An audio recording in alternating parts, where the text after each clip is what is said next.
special guest referees, bigs and dogs, commenting half boxed.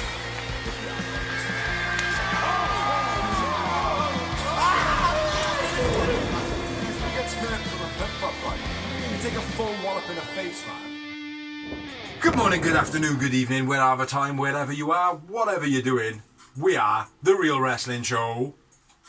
Yes, blood. And we're The Real Wrestling Show for The Real Wrestling Show. Tell him, Dustin. A-E-W. So, ladies and gentlemen, boys and girls, children of all ages, apart from the ones below 15, we proudly bring to you the greatest blogging, wrestling, best friends, tag team champions of the world. Like we think. We got The Bull Bastard Bigsy rocking the AEW hoodie. And we have got the phenomenal Dorsey rocking the Omega t-shirt, brother. Wank, wank. And the Styles hoodie and knocking his set back. What a load of shit that is. And he's gone. He's not even going to do the second part of his bit. Jesus Christ. Oh, I don't do it anymore. So, we are real wrestling fans doing this show for real wrestling fans, which we believe is the best wrestling product in the world today, which is Dixie Hitmer. All Elite Wrestling, baby, because it absolutely is. And we are back with another episode 111. That's 111. All the ones. Yeah, which is, I suppose, is a bit of a milestone for us. Like, do you know what I mean? With all our 6 views every week and stuff.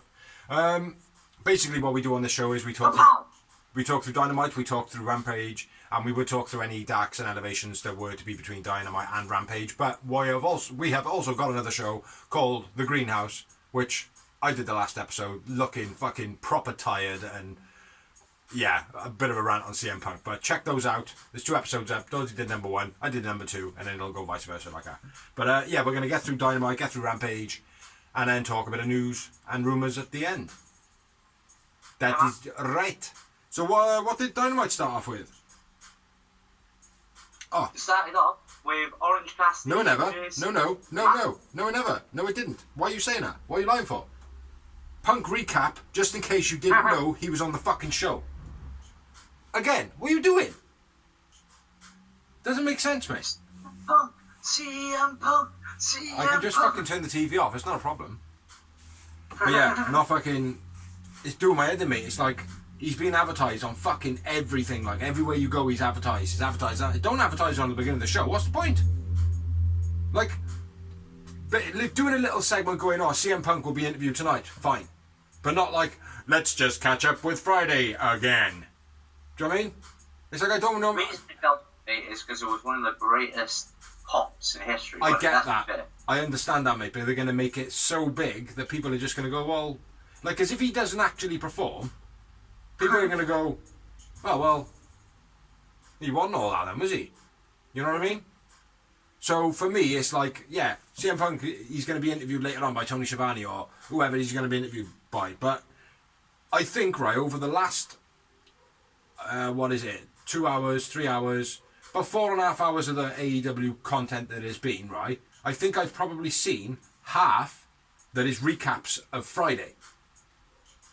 Like the amount of wrestling, like this, honestly, there is so many recaps of, oh, if you didn't see it Friday, CM Punk, who? CM Punk, that's right, CM Punk hasn't wrestled in 7 years. Who are we talking about again, said JR? CM fucking Punk. Do you know what I mean? It just, for me, it's getting a little bit to the point where it's like, if he doesn't perform, you're all going to be fucked. Do you know what I mean? Like, we're going to be capital F He's going to perform, bro. He's going to perform. He should perform, he should, absolutely. Well, yeah. because he doesn't like Vince. Fuck Vince. Fuck Vince, get it in early, get it in early. And for all of you people that don't know what that's all about, use your imagination. Fuck Vince. So yeah, kicking it off then, bro. Get into the first one, innit, brav? Well, it was CM Punk versus... no, it wasn't, sorry. This fucking CM Punk guy, man. Don't my head in. It was Orange Cassidy versus Matt Hardy, which I thought was a decent opener. Matt discs the hands in the pocket and pulls out cash. I thought that was a nice little touch. I didn't think he'd get cash in his pocket. In his other pocket, he had Dax. Yeah. Orange tells takes them some money. Yeah, next $100. Yeah, puts it in his pocket and then goes for a tope suicida, which Matt Hardy counters into a side effect on the outside. Yeah, that was nice. I liked as well how he was bouncing his head across the apron as well. That was quite cool. Like a little bit like his corner with the turnbuckles. Delete, delete, delete, delete. As he bashes his head down lower and lower. Yeah. Cool. Nice back-to-back suplex by Matt. Then he starts picking up his money. Yeah, just before that as well, I quite liked how he stretched Orange around the post as well. That was quite cool. Yeah. A vertical suplex. Then Matt takes his money out of Orange's pocket. Yeah. Takes that into the back line. Splash Mountain by Hardy was nice. Is that the set out border toss? Yeah. Yeah, very cool that is, man. I could see that going majorly wrong with some people. But Matt Hardy's a man, I know. He is a veteran, man, we'll say that. Next up, we had the orange dive, standard. And then the orange crossbody. Yeah, the crossbody was beast. It was beast, and it exploded half of Matt Hardy's face. Mm-hmm. Have you seen the aftermath? No. He looks like he's had a stroke, mate. Like half of his face is all like slumped down and that. Yeah. It was fresh though as well. Yeah. Huh? When it's fresh. Yeah, no, I get that. But yeah, hell of a state his face was in. DDT by Orange Cassidy was quite nice. Shitloads of blood from Matt Hardy's everywhere. Yeah. Pocket. I got a pocket swanton now. Oh no, that's wrong. Hardy doesn't mimic Hardy. How would he mimic Hardy? He is Hardy. Orange mimics Hardy. Then there's a top rope senton. Yeah. The pocket swanton. Yeah. Yeah, that's what I called it, the pocket swanton. Very cool. And then I've got the final, the end. Yeah, same as me, mate. The only, I will say Matt Hardy does the orange kicks halfway through the match, which was pretty cool. Twist of Fate by Orange Cassidy gets the 2 count. And then the pocket pin by Orange Cassidy for the finish. Which I think is cool as fuck, but we mentioned on the greenhouse. Cool as fuck, but again, he's already done it now twice in less than a week. It's like, it won't be cool as fuck anymore if you do it every week. I disagree because he has got that other pin as well. He has got another pin. I can't remember what it's called. Sliced bread. Not sliced bread. What is it? I'm not sure. But he has got that other pin. It's pretty cool. He's got this pin. It's pretty cool. But when you think about it, right, in a standard match, like, don't get me wrong, it is a special. It's like it's a finishing move. Do you know what I mean? Like, if it was a game, that would be one of the finishing moves you could allocate yourself. But you've got like the roll up, the standard pin, the looking like you're shafting him. Do you know, missionary pin position. There's loads of fucking pins. Like, do you know what I mean? Like, they're kind of just like, oh well, it happens. There's got to be a finish to the match, and that is one way. So, don't get me wrong. I agree with you. I don't think he needs to do it every week. But the fact that he's done it on an elevation / dark, and then done it on a dynamite, I think it's pretty cool. I think it's a good way to win it. Quite cheeky, you know. But if it happens again in this next match, then yeah, I agree. It's gonna take a little bit away from it. But nonetheless, it is a pin. It is something to finish a match. You know, you can't finish a match with a finisher unless you knock him out. No, I understand that. I'm just saying, for me, I was like, on elevation, I was like, yes, mate, that is sick. Yeah. It looked better on elevation as well. On Dynamite, I was like, oh. Yeah. It did look better on elevation, like. But this is the thing. My missus doesn't watch Dark on elevation. She watched it on Dynamite, and she was like, fair play, that's wicked. And I think it's for that. It's like, you know, advertising CM Punk for every other fucking match. You know what I mean? It's for those people that don't know who the fuck CM Punk is. You know? Yeah. You know what I'm saying? We got that. Fuck Vince. And Tony Khan slightly. That's been planned 7 years ago. Yeah. Yeah, so exactly. I even had to ask Alicia. I turned around and was like, Alicia, I was like, Alicia, do you know who CM Punk is? And she was like, yeah, I remember him, but not well. Yeah. She was like, you tell me like CM Punk, I'd be like, yeah, he's a wrestler. Yeah. But if you ask me like what my favourite match of his was, I'd be like, I don't know. Yeah. Probably against Daniel Bryan. Well, John Cena, a lot of people say John Cena was one of his best, but anyway. She wasn't really around for that, mate. She was very young at that time, I don't get. Oh, was it? Anyway, back to the matter in hand. The matter in hand. Orange Cassidy, Matt Hardy. Orange Cassidy wins. Orange Cassidy man of the match for me, and I had 8 moments. I went with Hardy man of the match, and I have you this week, and I only had the 4 Yowie Wowies. That'll do it. That'll do it. Next up, we had a promo from Aleister Black. Says that Brock is in over his head. What did I say? Aleister Black is old me. Fuck Vince. Fuck that guy. Says Brock's in over his head. Tells Brock that he's going to roll out. That's what he wants to do. Wants to belt a ring, roll out the ring, and then basically come and say sorry to me. Just not use people. We're talking about Brock Anderson. I don't need to do that second part then. God damn it, he's taking my bits.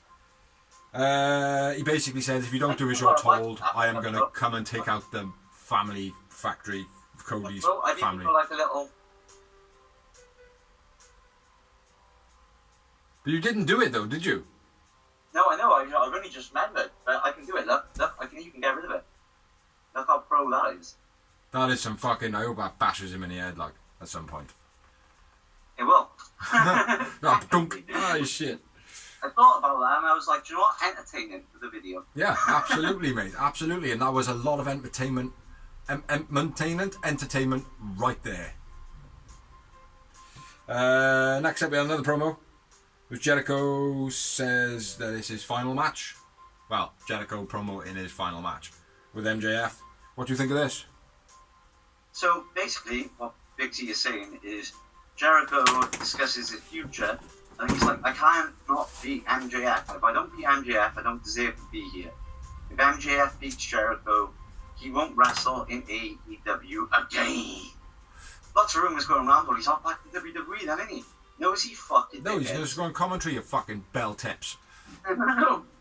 And the thing is, right, I know AEW, like, guess what? Rankings matter, do they? Yes, like, they do. When the first time a wrestling company said, this is going to happen, and then it changed a month later. Well, whether it's Vince's company, Impact, NWA, any wrestling company. I disagree. At the moment, mate, you can't turn around and say that AEW has like gone back on his words and stuff like that. Maybe once they have, but it's like the long-term bookings and stuff. Cody not going for the AEW title. It's meant something so far.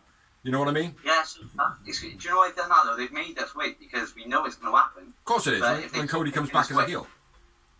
Yeah, when he does do it, it's going to be a massive hype because we've waited like 2 years for it or whatever. Yeah. Well, I honestly am going to watch AEW for however many years that I am able to watch it now. And I hope they stick to their word and Cody never gets the belt.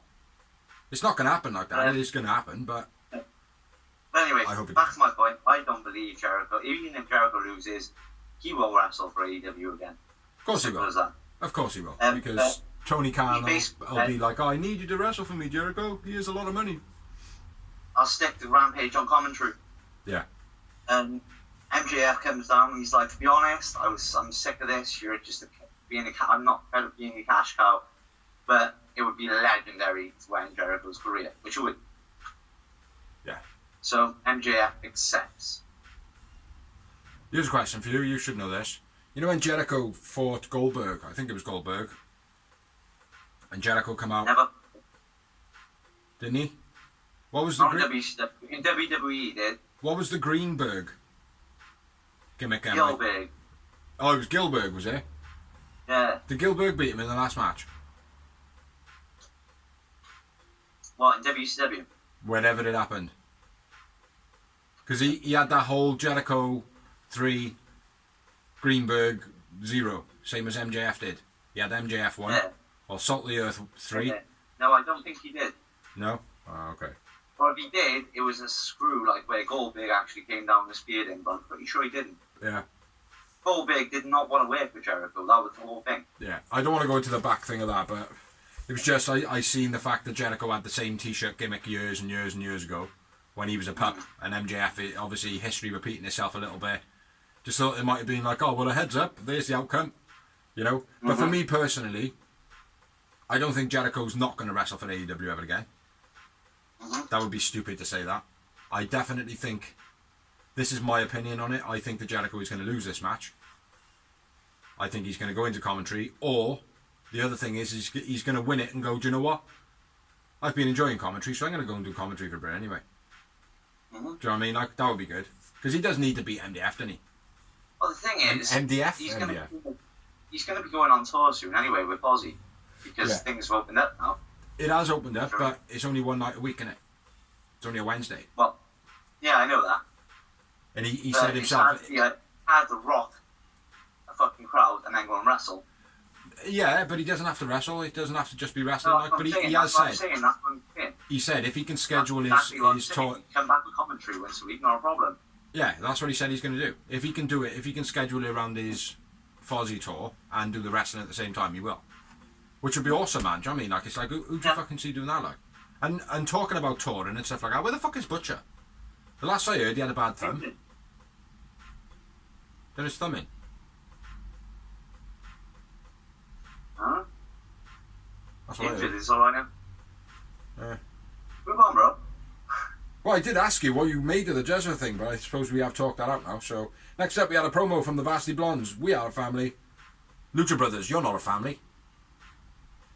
What fucking... Who is writing these promos for these kids? Honestly. I know. I'm not being funny. This was one of the shittest... Like, literally, my note says, Varsity Blondes, we are family, #1 contenders, blah, blah. It's like, they are falling so flat for me. Like, it's like, Pillman's better than Griff. Like, he's definitely outshining him now. And I remember early on when you were like, oh, no, Pillman, man, he's wicked. And I was like, oh, no, Griff Garrison's much better. It is definitely all about Pillman. Yeah. Pillman has just got... Like, and I wouldn't just say, like, oh, he's got that thing because of his dad and whatever, like, but he's just got that... I don't know, he's just got that movement and that connection more than Griff. He's got natural ability, mate. He's got God-given talent. Like, it's just natural to him. Like, he's just good, like man. He is very good, but Griff Garrison at the moment, for me, is just falling so flat. But the promo in general is flat. I agree with you, mate. I was like on the greenhouse when you were like going at him. I completely agreed with you up until this match. This match, Griff was pretty good, I thought. I'm not denying this match wasn't good, but for me, over the last couple of weeks, he has just been getting more and more stale. Yeah. Just not even stale. Like, it's like when he does like it, when he gets his hot tag and he comes in and he does his bit, it's like, oh yeah, fair play. But then it's like, oh right, okay, that's done. Now what for him? I also think AEW in itself is confused now where the Varsity Blondes stand. Mm-hmm. So like the main event of that, they're on Dynamite, but they deserve to be on Dynamite regularly, yeah. But they can't be on Dark and Elevation regularly every week either. Well, they have worked the ranks, so haven't they? They did Dark and Elevation for quite a bit, and they're like progressing into Dynamite, but not too much. So like I see what you're saying, like with the balance of it all, like yeah. It's like it's weird for me, right? It's like I don't really want to see him on Dark and Elevation anymore unless it's against a proper team like a Gun Club or a Chaos Project or like, you know what I mean? Or like an up and coming tag team that have like kind of made some waves, like the way 2.0 have. Yeah. Something like that, like. Yeah. Yeah. Yeah. Something meaningful. For me, right, I don't think Pillman can talk enough for the both of them, and I don't think Griff Garrison can talk enough for himself. They need a manager, which isn't Julia Hart. Yes, they definitely need something behind them, you know. But anyway, let's move on to the match that the promo before was for, which was the Lucha Brothers versus the Varsity Blondes, and the Bucks are out on stage for a witness session. It was a tag team qualifier match. Using the eyes. Yeah. Which basically means the winner of this match is going on to the finals. The fight ever wins in the other finals. I will say early on, I picked my man of the match. It was very difficult because genuinely there was a lot going on in this match. Like, do you know what I mean? A hell of a lot. Like, so. I thought it was a brilliant match. This one, it really was. It was a sick match, mate. The Varsity Blondes shone in this match. They looked real good, including Britt. We just dragged out a little bit, but he really impressed me in this match. Britt. Griff did. Griff. I thought you said Britt then. I was going to go, what fucking match are you noting, like? But yeah, getting into the match, nice exchange of reverses. First off by Griff Garrison and Phoenix. None of them really did a move. I think it was one arm drag, but it was just a nice exchange. Both looked very professional. Zero Mito stopped by Brian Pillman, which I'm so glad of because honestly that is doing my head in as well. Heavy chops Well, by... even commentary pointed it out as well. They were like that. Why are people just standing there and taking it now? Yeah. Or Jared, I think it might have been Jared though. I can't even remember who it was, but like people are like they know his shtick now. Why are they just standing there and letting him do it? Absolutely. And why are the crowd just chanting the same thing that they have been for the last 2 years? Do you know what I mean? Like it's like he's not a Daniel Bryan. He's not this figure that Zero Miedo should still be going. Do you know what I mean? Like? But heavy chops by Brian Pillman, super kicks by Penta, and then a super kick by Pillman. Double super kick to Pillman whilst upside down on the top turnbuckle. Don't like that either. That's another type of thing. It's like, oh, well, he's handstanding in the corner. Well, why would he do that for? Yeah. You know what I mean? There's certain little bits that are happening in AEW, and it happens elsewhere as well. And it's almost like, well, that didn't need to happen. Like the silly string. Perfect example. Every time a silly string happens, now if it was Samoa Joe, he would be fighting the case of, well, just walk out the way. Just literally move. Like, why are you standing there? Like, because every person that stands there waiting for Isaac to come off Mark Quinn looks like a complete and utter twat. Moron. Absolutely. A moron. Yeah. You know, and it's certain things like that. So, like, yeah, while he's upside down on the turnbuckle and they super kick him, don't get me wrong, when they do the double super kick like that, it looks pretty good, but the person getting into that position doesn't need to be there. Yeah. You know? Do a Ric Flair-esque. Ric Flair used to like be thrown into the turnbuckle and he would flip upside down. Yeah. Ric Flair stick, remember? But Yeah. it looked good every time. He did it the same way every week, but it looked great. Yeah, Because it looked a bit rough. he wasn't just hanging around. He Yeah. was flipped upside down, dropped on the floor, and then got up and did the whole ooh. But also with Ric Flair, when he used to do it, he used to roll up there slow. He'd stay up for a second, then he'd come straight back down. Almost like it was almost like when The Rock took the Stone Cold Stunner. Yeah, whiplash. Yeah, and The Rock was like, boing, boing, boing, boing, boing. Ric Flair kind of went up and come back down again. Whereas you get thrown into the corner, you're not gonna go into a handstand and hold the handstand. Exactly. Do you know what I mean? Like if you've just been punched in the face and you're thrown into the corner and you've been thrown into a handstand position, you're gonna crumple. You're not gonna like literally strengthen your body up and wait for super kicks. It's gonna be fucking stupid. Like big swanton by Phoenix, very, very, very high. Tag to the foot by Varsity Blondes. That was sick. Yeah, I like that. It happened as well in another match the other day. I want to say it was like Angelico or Jack Evans or somebody who did the same thing, and I agree with it. I think that one person has got to tag with the hand to any part of the body of the other person. Well, at the end of the day, mate, what's a blind tag? Exactly, it's on the shoulder, isn't it? But it's like... But anyway, think about it. Well, it tends to be like on the shoulder or down the arm, like from what I've seen over the years. But I totally agree with it. I think that the person that is tagging in must use their hand to tag a part of that person's body, or vice versa. Like... Well, here's the thing, right? Two seconds, let me just finish this off. 2 seconds. If, like, for instance, Kenny Omega later on in Rampage or whatever, he climbs outside the ring, doesn't want to tag. If Brandon Cutler was able to kind of crawl and tag him whilst he's standing on the outside, that should be alright. No. Why not? He's not all tag rope. Okay. Yeah. Alright, that's a fair point. We'll forget about that. But he should certainly, okay, if he's grabbing a tag rope, he should certainly be able to tag his foot. If he's crawling to the corner, he should be able to tap his foot, roll out, and the referee give it a tag, and Omega not realise it. A rope break is a rope break, no matter what part of your body is. Yeah. Like you can bite the rope, you can put your foot on the rope, you can grab the rope. Yeah, I get that. As long as you're touching that rope, it's a rope break. So it should be the same for a tag. Yeah. As long as you're tagging hand. Yeah, absolutely. This is what because it would work good for storyline as well. Like it's like again using the example of Brandon Cutler Omega. Brandon Cutler's in the corner, like Omega's being distracted by Don Callis on the side. Brandon Cutler like taps his foot. He doesn't realise. Referee's like, tag's been made. Omega then is getting the shit kicked out of him. You don't even know what the fuck's going on. But Brandon Cutler made it legal. You know? Yeah. Be a good little angle like. Where we at? Yeah, tag to the foot. Quite like that. Nice jawbreaker by Phoenix. Shit. I wrote that down thinking that it would be enough to remember. It was an unusual one. It was cool. Terrible double shoulder blocks by Varsity Blondes. Commentary tried to sell it well, but they were completely out of time. I don't know if it was Pillman going early or Griff going late. I feel like it was Griff going late. Penta rolling Consadora to the DDT. Has not worked the last few times he did it. Looked very sloppy. When he uses the other person, he attacks both of the opposition. Uses the one to do the rolling Consadora. Can't get up off his ass. And then goes for the DDT. Twice. The last 2 times, definitely he's fucked it up. Phoenix super kick, then a missile drop kick, then a spring spinning kick was nice to both Varsity Blondes. I've written Phoenix with the acrobatic kicks, beastie. Yeah. Yeah, it was. Beastie cutter. There was some wicked ones as well against the Jurassic Express as well. The Phoenix cutter gets a 2 count. Always looks beautiful, that move, man. The crowd pops wildly for it.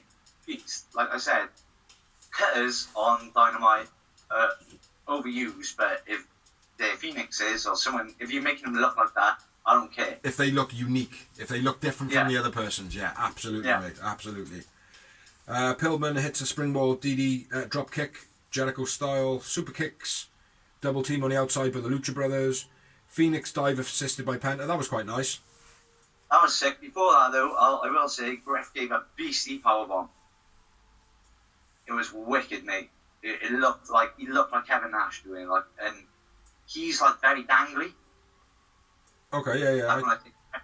I thought he had he's that. not quite filled out yet, is he? No, when he does it, man, he should look like a beast. Like, I thought I wrote that down. Powerbomb would stick. Fair play.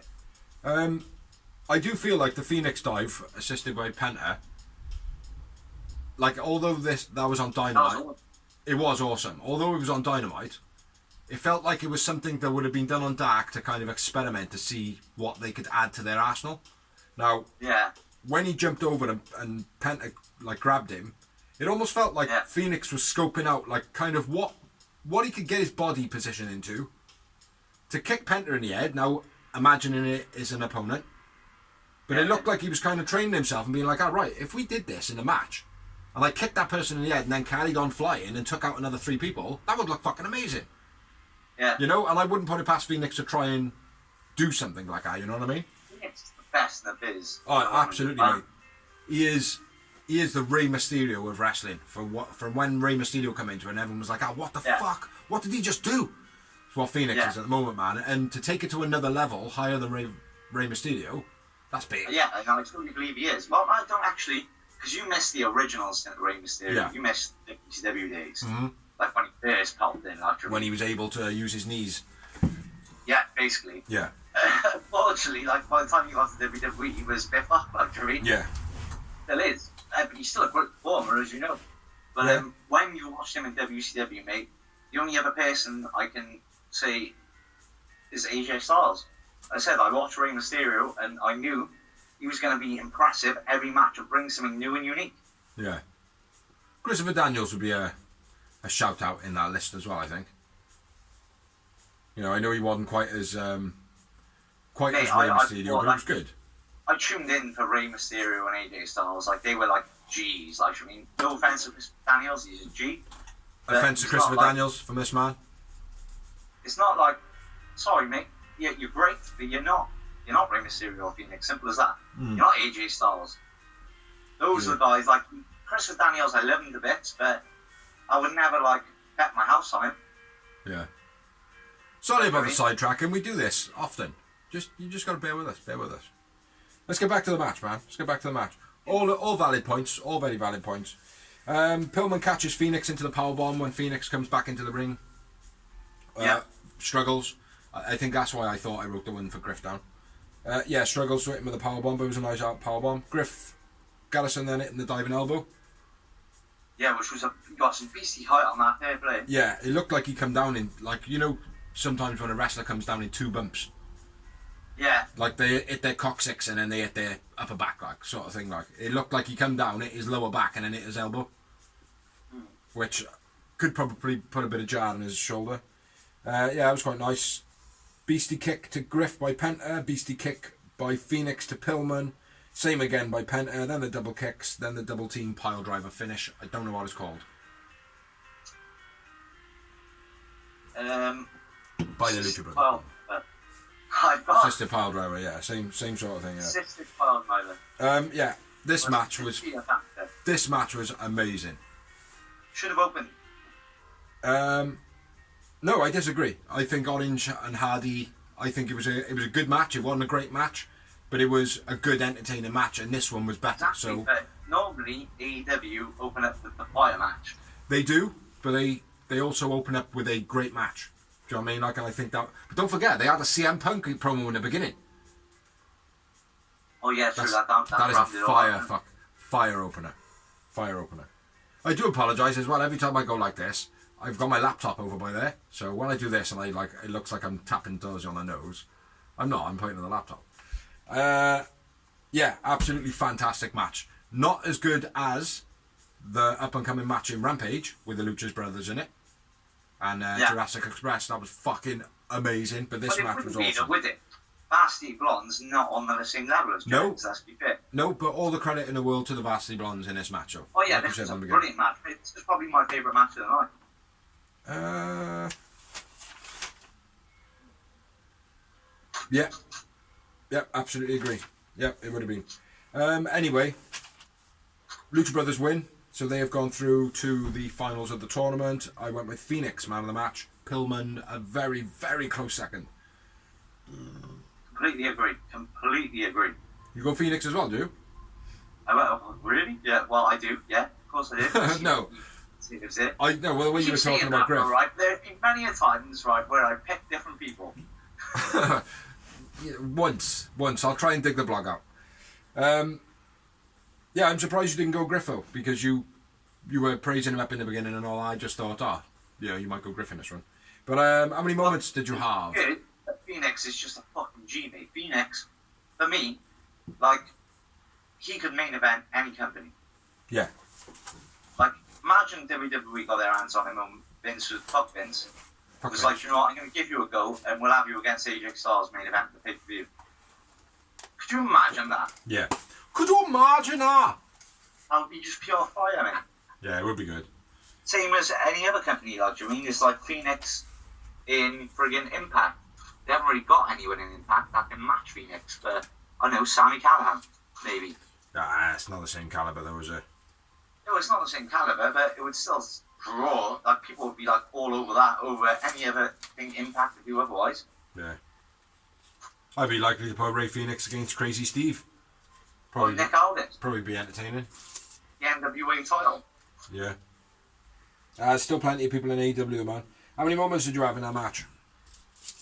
It was high scoring one for me. I went with 7. Yowie wowies. Not as high as me. I had 10. Really enjoyed this show there. Yeah, it was good. Good match, man.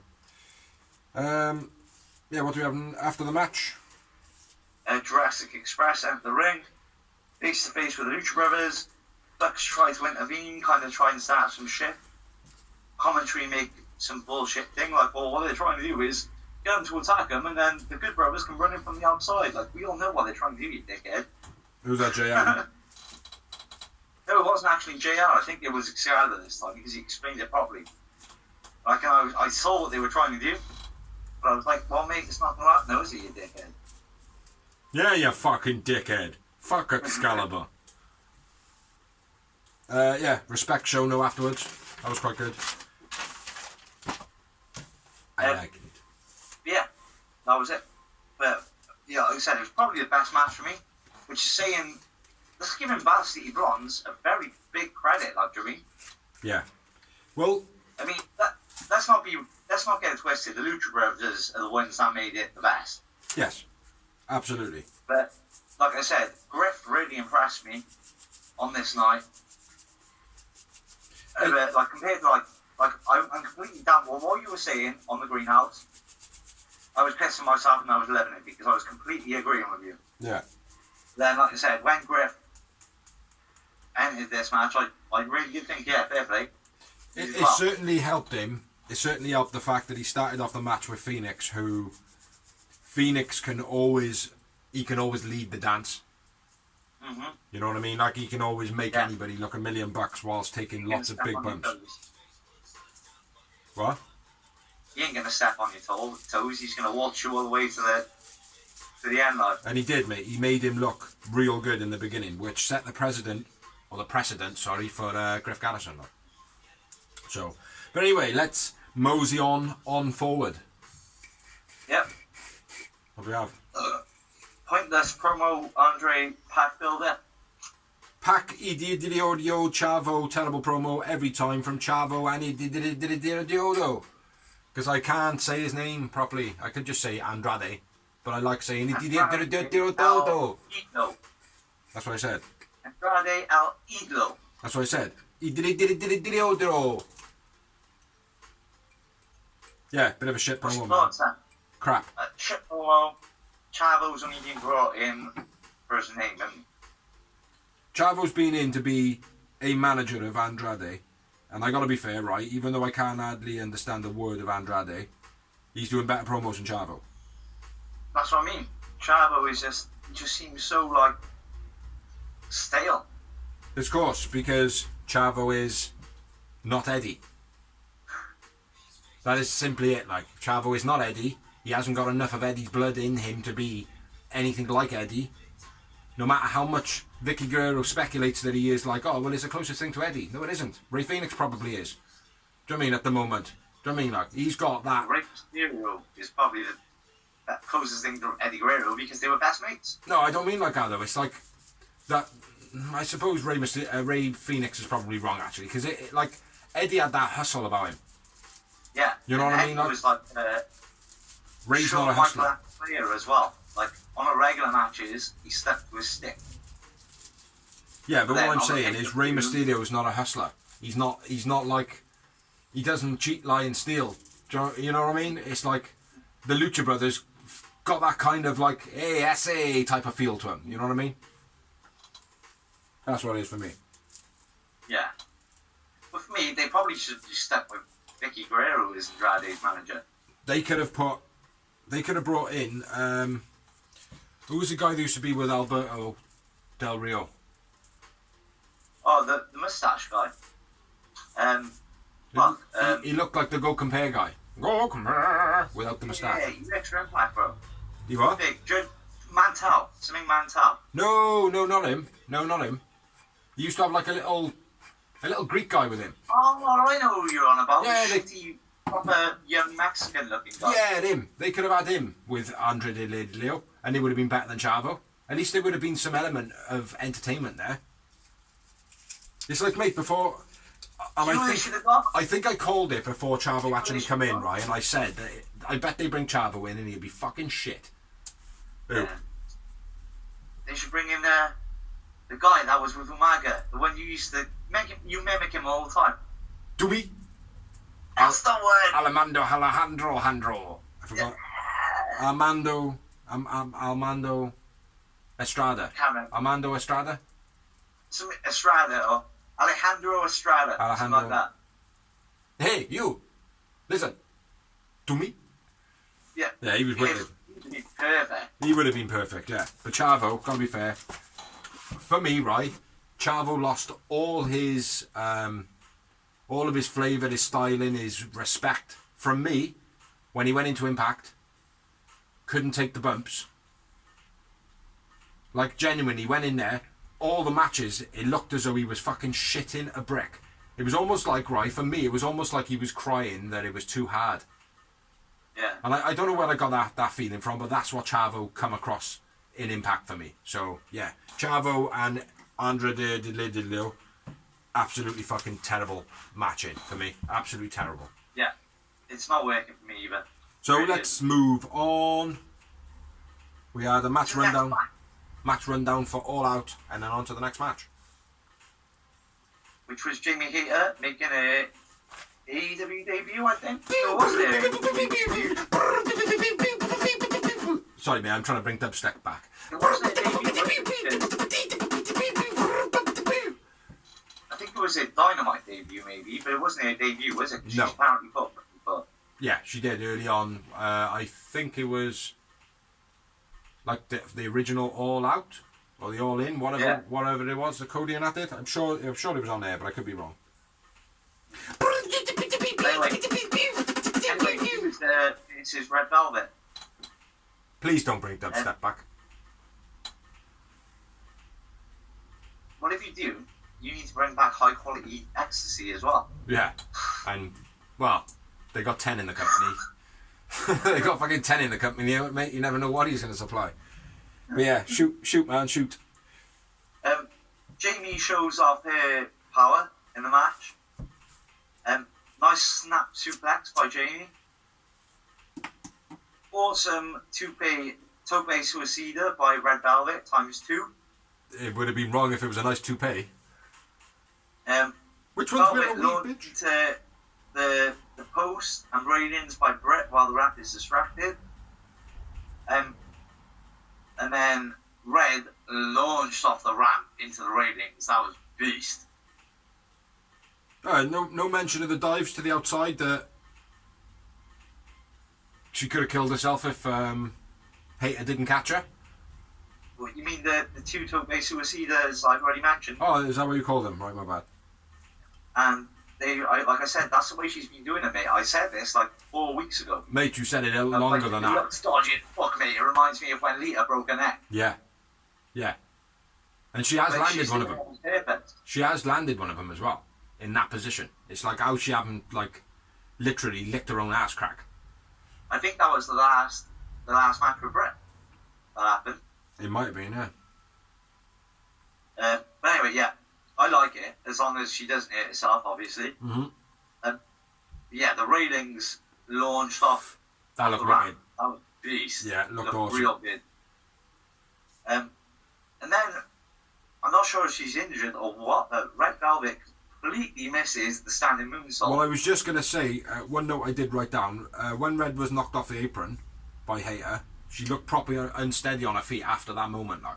Yeah. And I don't know if it was something before that moment that she was knocked off the apron or whatever, but she did look proper unsteady. So yeah, it wasn't just me thinking that, like. No. But yeah, when she did that fucking standing moonsault, she completely missed it. And it looked like she headbutted the mat before she landed as well, like. Yeah. Or like jarred herself, like, right? Well, I will say one thing. Commentary sold it well, and so did she sell it well. The fact that she didn't just take it like she's hit the move and go for the pin. Yeah, and Do you know also Jamie freestyled it well as well. Yeah, absolutely. She didn't just like lie there and look like, oh shit, what do I do? Mm-hmm. As soon as she missed, she grabbed her, like, do you know what I mean? Yeah. Big up to both competitors on that, or performers, whatever you want to call it. Big up to both of them on that. The fuck is that? I have got to sort this shed out, man. Just had some green fucking thing land on me, man. We'll be back after this interlude. A mic in the face. But yeah, Hater then, massive backbreaker.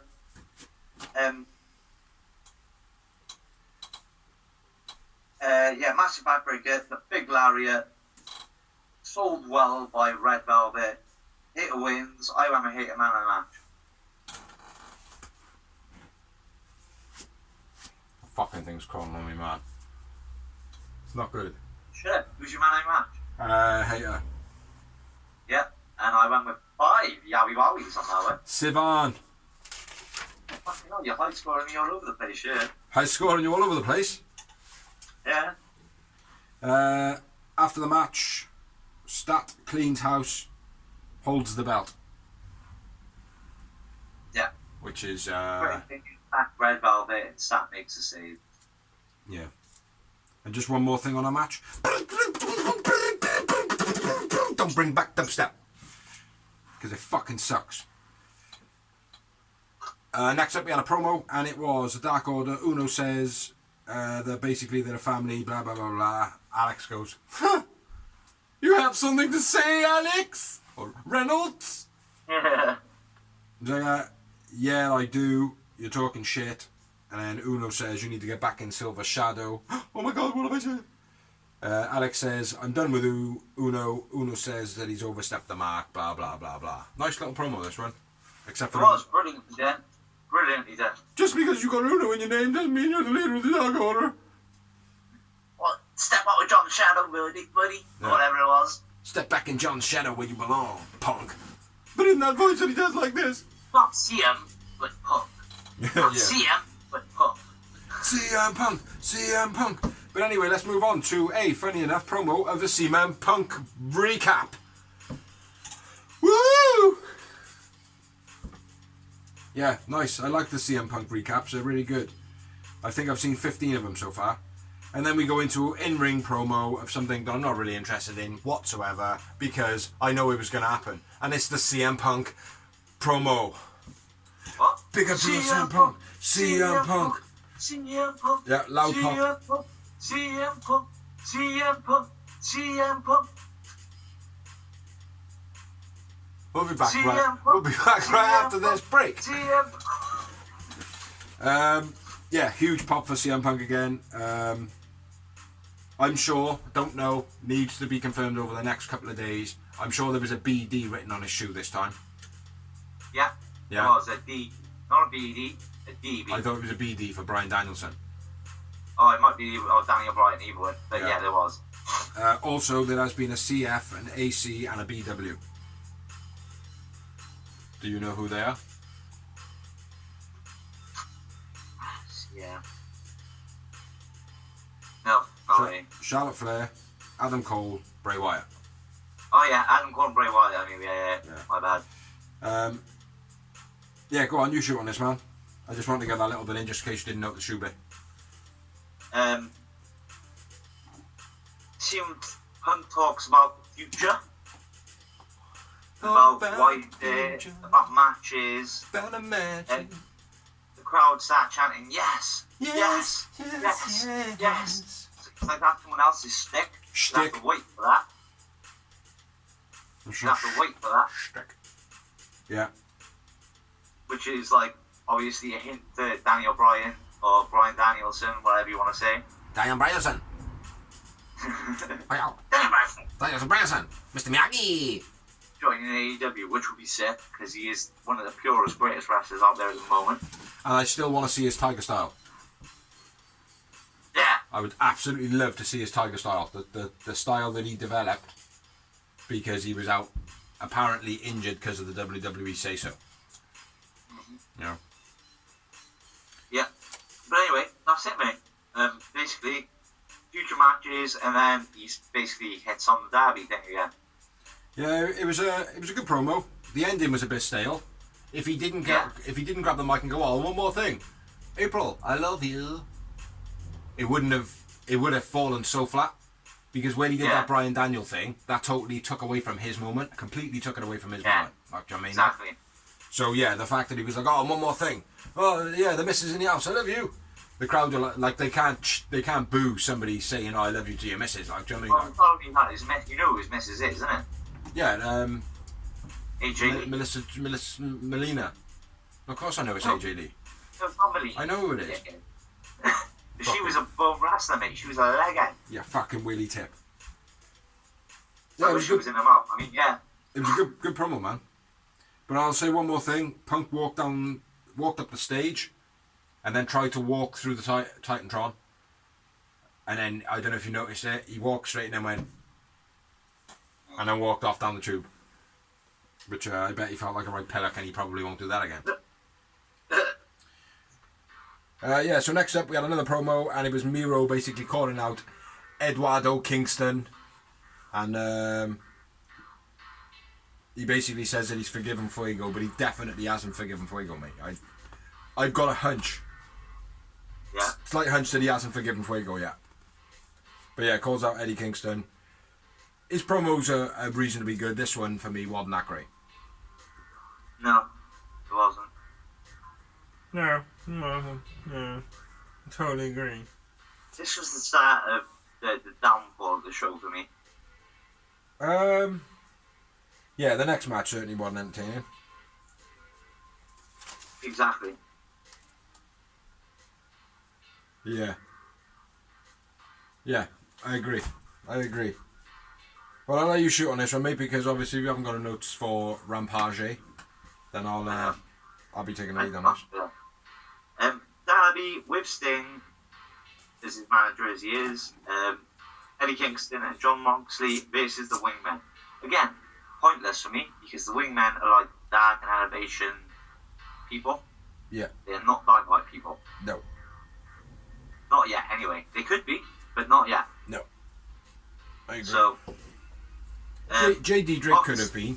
JD Drake could have been if they had just pushed him a bit more single. Because he's good, he is, man. But Mox takes out the ring. Well, he takes out everyone basically. He just smashes everyone. But then Cesaro counters him into the ratings. Cesaro? No, not Cesaro. Cesaro. That would be fucking sick. Let's get Cesaro over there, man, all day long. Let's see a letter C on CM Punk's shoe. Or whatever it is. I can't remember his name. Something Ranialno?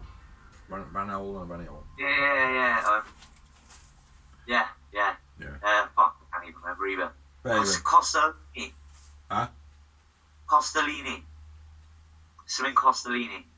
Or Costolano or whatever, yeah, you're right. Yeah, Cesaro. Get him into AEW. Nice high angle backdrop by Mox. Sting gets in Abaddon's face when he intervenes, tripping him when they were like on the ropes type thing. Then a mass brawl outside. Flipping Stunner, coffin drop by Darby. That's the end of the match. I don't know. That's loads. One point in the match, Mox lays down. Benoni goes to get in the ring and Mox stands back up and Benoni runs off like a little bitch. Thought that was a good little point in the match. Terrible stomps by Benoni. Or not stomps, they were like big boots. Yeah. Absolutely fucking dreadful. You could see where he didn't put any pressure into it at all. Not good. Yeah, and I think he got everything else. My man of the match, after Mox, Eddie and Darby win, is not Dolph Ziggler. Really? Yeah. I think it was the chair bit for me where Dolph grabs a chair and he's going, I'm so mad. I'm so mad. And then Mox and Eddie just fuck him up like. It was that the tip there for me, like. Yeah. Who'd you go for? Eddie. Yeah. I went Mox. Mox. Yeah. 3 moments. 0 moments. I thought it was entertaining, don't get me wrong, but it was... Again, it should have been a dark main event or an elevation main event. Oh, there was another point in the match as well where Eddie Kingston throws a chair on the outside and it bounces and it's not Dolph in the back of the head. Alright. But yeah, after the match, Garcia attacks Darby. No 2.0. Apparently one of their wives has given birth. Okay. But there's also rumour that 2 people in AEW have tested positive for COVID. And also the plans have changed before Dynamite went on air. Okay. So 2 and 2 makes 7. But yeah, moving on. We had a promo. It was for the Battle Royale. Basically saying the other competitors. Do you have the names? No, but have you? No. Okay, well, I'll just drop them because I think I can remember most of them. Obviously, the Bunny, Ty Conti, Nyla Rose, Penelope Ford, Big Swole, Diamante, Serena Debbie. Nope. Injured. Sheeta's not on it yet either. No. It's basically the regulars, like the people that are regularly on AEW, which ain't big names yet. Yeah. Well, hopefully there'll be a couple of Dark Elevation chicks in there. And a big signing. A big signing, hopefully, and hopefully we'll see some Impact wrestlers in there as well. That'd be nice. Yeah, perhaps. I don't want to see that. I don't want to. It's the only one I don't want to see in there. I want to see Rosemary in there. Yeah. I think. What's her name? Not Tasha Hogan. Kira Hogan. I think she'll be in Hogan. it. Yeah. Yeah. I would love to see Rosemary in it. Absolutely. Yeah. And I know the missus would love to see Rosemary in it. I don't want to see Diablo Peraza in it because I want to see her go on to something bigger with Britt. Yeah. But that's what I'm saying. If she wins it, she'll be the number 1 contender, wouldn't she? So. I know, but then it takes so much away from other people that are going to be in that match that could potentially go on to be more when Deanna Peraza doesn't need to win it to get that route, you know what I mean? Yeah, I suppose. But yeah, it's pitting up to be a pretty good battle royale. But the promo was Tay Conti being interviewed by Alex Maves. Yep. Interrupted by Bunny, tells her, why are you hanging out with the Dark Order? They frickin' suck. But a little bit more sweary, and Terry Kennedy basically says, no, go fuck yourself. Yeah. So, yeah, starting the rivalry between the Bunny and Ty Conti. What do we have next, Billy? Let's put it as well, like, you kind of missed a big point. The Bunny was actually trying to bring her in as a friend in the Battle Royale. Yeah, just joining the HFO. I said that, didn't I? No. No, I did. Why you hang around with the Dark Order? They fucking suck. Join the HFO. Yeah, but you didn't actually explain, like... I didn't make a point of it. I did say it, though. I've got video evidence. Next up, we have an FTR promo. I can't move my hands and stuff. My puppets don't work. Sorry, bro. Fuck Vince. See what he's saying there? The windscreen wiper. Fuck Vince, windscreen wiper. Fuck But anyway, Vince. yeah. Vince. Next up, we have the Shivani interviews the Elite, interrupted by Christian. We'll say one thing. Cash didn't look well at all in that promo.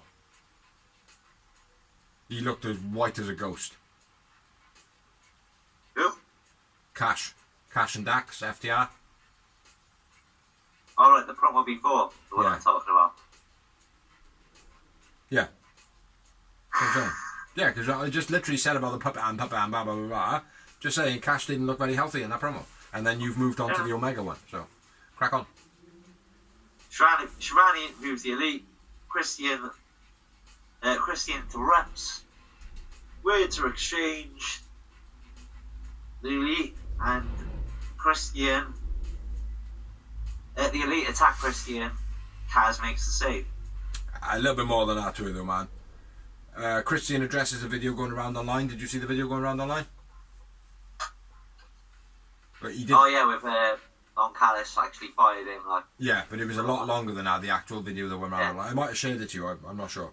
Don name drops Vince McMahon and Vernon Garnier and a couple of other people, basically saying that he's a wrestling controller, which is fucking shit. Cage says that he doesn't know what's more weird, whether Don manipulating a 10-year-old or whether Kenny Omega still letting it happen. I thought they were both wicked little punches, like, do you know what I mean? Like, little below the belt.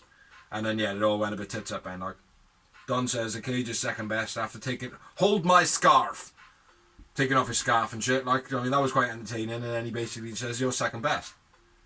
And that was like the heat. You know you're a second best. So, yeah. But yeah, then, moving on. Cage attack, Kaz comes down for the save. And then we had a Mox promo. So a contract came back from Japan.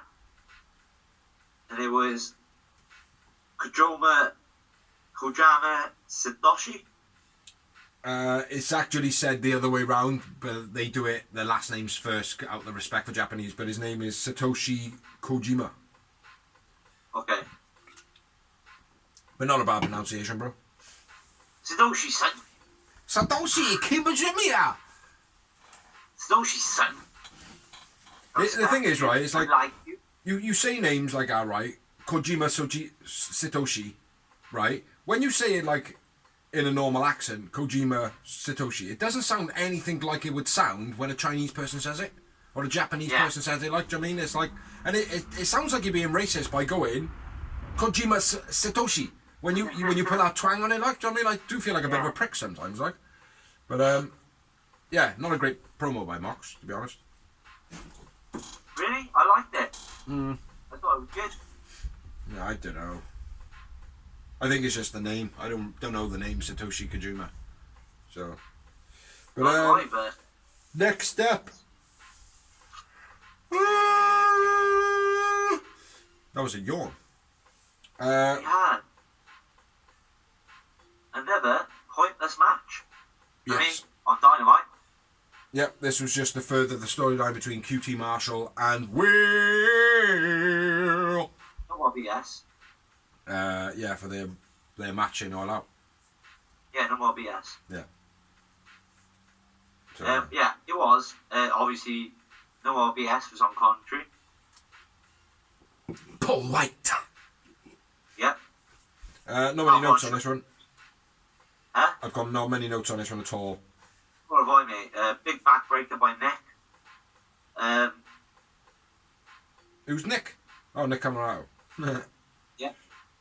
Devon Camarato collide on the outside. That looked quite beastly. Yeah. QT Joe Jacks at Paul White. That's the end, mate. So if you've got any more. Funny tag by Austin. He did like a, like in the Olympics, they do a triple jump. And they hop from the one leg to the other leg. I thought that was pretty cool. Don't know why I noted it, but it's one of my first notes. QT Marshall points to the Big Show and the Big Show gets up and QT Marshall doesn't do the fucking hell, like he just does whatever. Do you know what I mean? Like, but I like the way the Big Show got up. He was like, hey, don't point at me, son. Do you know what I mean? Like, yeah, Big Show sold everything. Like, oh fuck, another Big Show. I thought like that's real. That feels real. Like, yeah, it did feel good. Like, I mean, like, but I do apologise for mentioning the ex WWE's name. It was actually the Will. So yeah, it was a roll-up pin by Colt for the finish after QT got distracted by Will. Thank you very much. And yeah, the Guns win. They've gone very stale at the moment. I went with Colton, man of the match. Austin, man of the match for me. And a big fat 0. I had 1. What was that? I think it was the Big Show, mate. Like I said, like, for me, he solved everything. I felt like especially from the Big Show, like no more BS. Sorry. Will. Yeah. No more BS. Especially from Paul White. Like, Paul White, like, it's been so stale in WWE for many, many years. And this was like, it felt like shit, man. Yeah.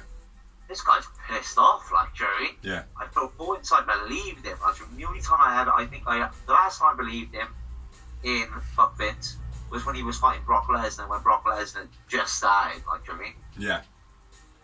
I don't know, man. I remember when Floyd Mayweather punched him in the nose. Like, that was a bit believable. Do you know what I mean? Like, Big Show looked like he wanted to fucking kill him. Yeah, he told him, mate, he was like, I want you to break my nose, but I also want you to rip like a motherfucker, because when you do break my nose, I'm going to be angry. Can't help it, like.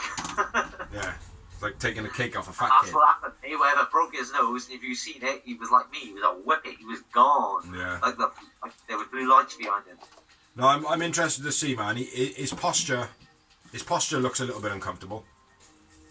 But that could just be the fact that he's out. He has been for the last 3 years. Like, I know he's in good shape and all that, but that doesn't go to say that his body can still take the bumps and everything like that. Like, you know what I mean? But his posture looks a little bit, like I said, uncomfortable. But I think that if he feels like he can go, let's see him go. Do you know what I mean? Like, so. But I had a big fat 0.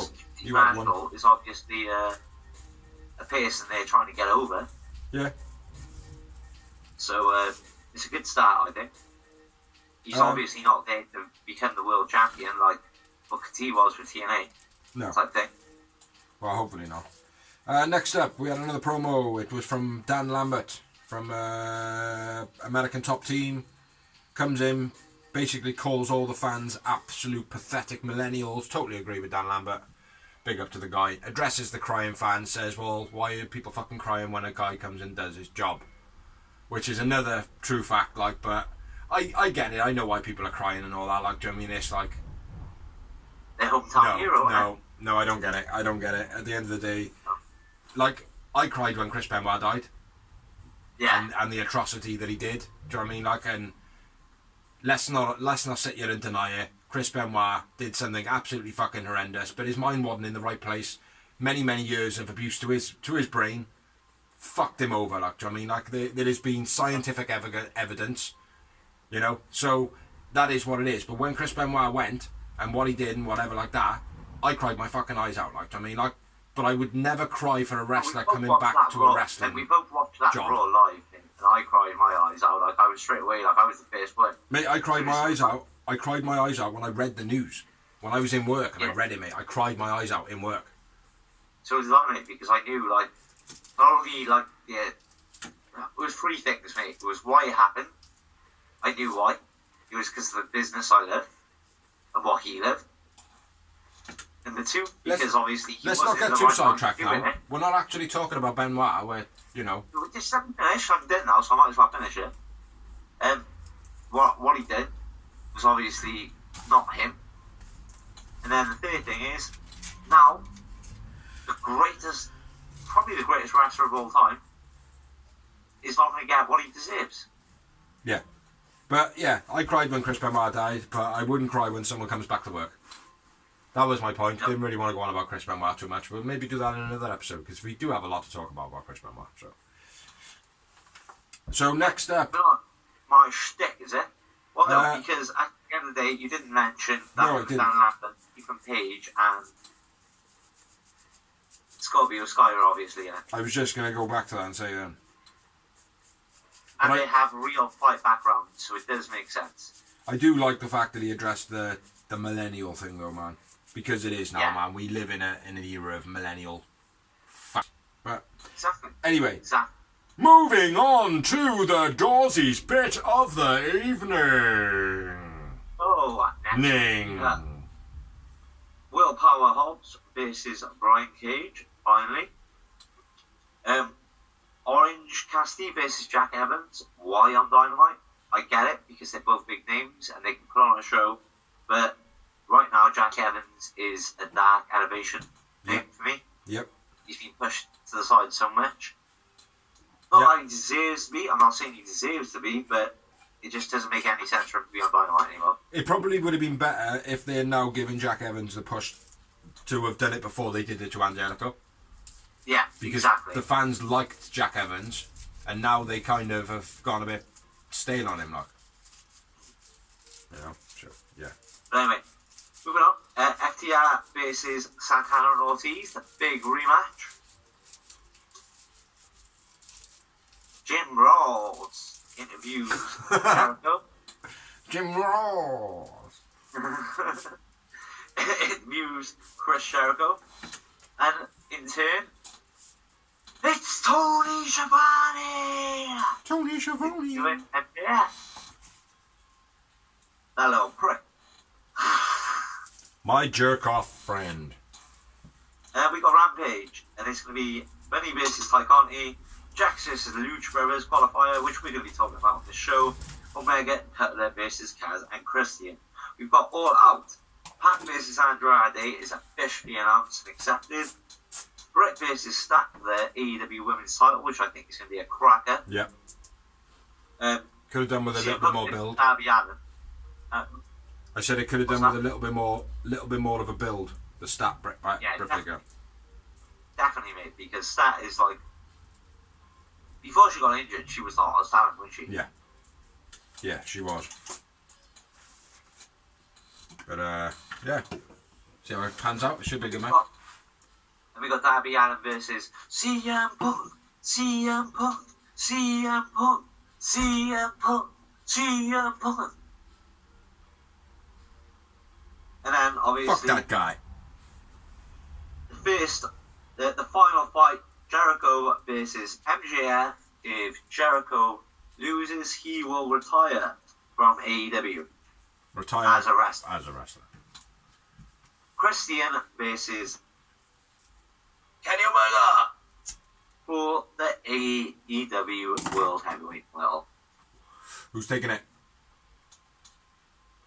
Kenny, I think Kenny as well. why would they split the titles otherwise? Well, not so much that. I just think the man that's over your shoulder at the moment is the one going to be taking it off him. Hangman with a black line that's running down his face. Exactly. What is that black line down his face? Ah! I wonder what it was. It's the Phenomenal Z. Z. That's what you should have did for your bit.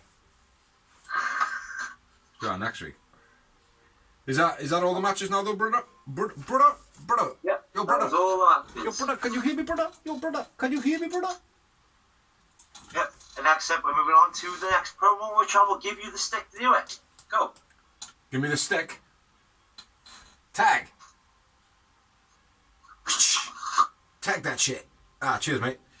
That would have worked out wicked, actually. Ann Anderson.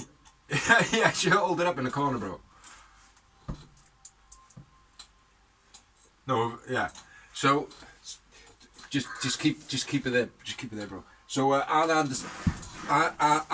Anderson says that he's there to support his son. Yeah. Thanks. Cheers, homie. What the fuck? Great bit by Biggs and Tours. Yeah, Anne says that Brock is in over his head, but he's got his back. So then moving into the match, we have not Aleister Black, but Malachi Black versus Brock Anderson. Anderson's son. Yeah, in what was the last 10 minutes of the match after the entrance. His entrance is fucking sick, by the way. Absolutely amazing. Yeah. Comes to the ring, lights go off, he's in a corner, lights go off, he's in the middle of the ring, lights go back on again. Then the adverts come on. And then, yeah, they literally got 10 minutes left. So you knew. 6 minutes, mate, I think it was. 6. I think it was like 6 or 8, 7. I was like... It wasn't a lot by the time it started. I was like, I wasn't expecting it to be dead, like, but I was like, no, like, at the time of, like, obviously my bit. Yeah. And I was like, shit, man, there's like 10 matches I've got to write down already. Yeah, it was. And there's only 10 minutes left of the show. It was a fast. My last entrance is going to take like 4 minutes. So it's an Undertaker match, basically. It was a fast match. Awful. Nice. Event. Oh, sorry. My club. Event of the. You should link that up to something, man. So when you use it, it booms out like. Yeah, Black versus Brock Anderson's son. Sick entrance. Early on in the match, Brock taking Malachi Black down, and then Black hitting the knee, then the punches in the corner. We crack on. It is Brock's first ever AEW singles match. Oh, was it? Yeah. I didn't know that. He's already tagged. Yeah, so Black hits the knees, hits the punches in the corner, then hits him with another 2 punches. One of them cuts Brock's head open, and then grabs a towel, drops on the floor. Malachi says, "Pick her up, you motherfucker, pick her up, motherfucker." Which, mate, like I said, there was a lot that happened in this match. Like, I mean, like, there was quite a lot of psychology and stuff like that happening. Exploder suplex by Black. Black then hits him with a black mass. Is that what we're calling it in this? Why not? Spinny, kicky for the finish of the match. I'll say the after the match stuff first. Grabs a chair, comes back in, and Anderson basically goes, fuck off, throw the chair away, so he throws the chair away, they face off, and blocks his first kick, then Black kicks him in the nuts, then hits him with a spinny, kicky, and then Lee Johnson comes out. Now I'll do my man of the match, which was Malachi Black, and I had 3 moments. The reason I done it like that is because some of my moments come from after the match. Yeah, well, I went with 1 moment, because I thought it was shit. It was very WWE.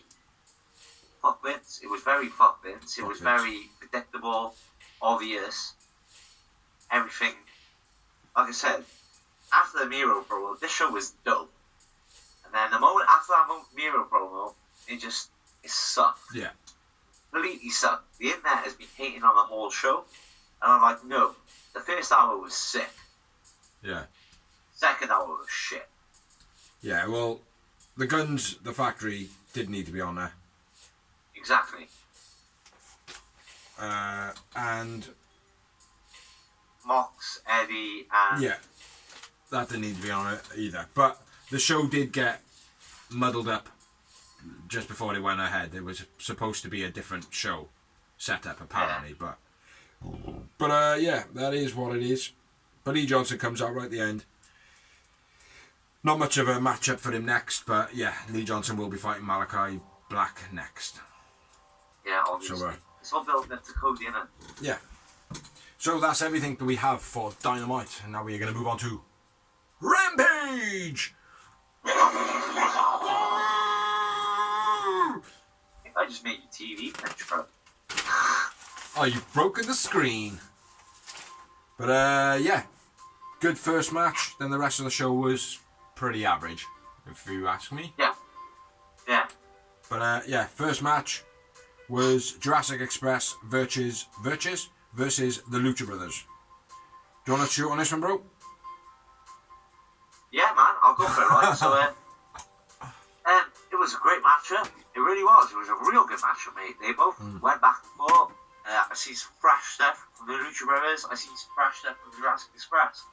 And for once, well, not for once, actually, I like the way that AEW are managing to manage Jurassic Express. It's not always all about Jungle Boy. Yeah. And tonight, I felt like Luchasaurus had a bit more of a run than Jungle Boy. Do you know what I mean? Excellent commentary on there, Dorsey. Excellent commentary. Well, I'll have a quick run through the moves and shit like that, because it was a lot of them in this one. A lot. So I'll run through them quick.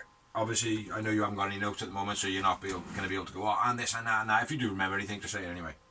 Oh. But early on, Jungle Boy is lifted up onto the apron by the leg of Phoenix when they're on the outside messing around. He swings around the post, which was quite nice. The Consadora arm drag by Jungle Boy was nice. Giannis Antetokounmpo. I knew I wouldn't be able to pronounce that. He's the MVP of the Milwaukee team. Okay. He was in the crowd. Phoenix rope work with the finish off of the arm drag. Mark Henry goes, "Did he just land on his back?" And I'm like, yeah, he did, because Phoenix is fucking beast. Show of respect with the tags then. They basically, Jungle Boy and Phoenix pull each other back.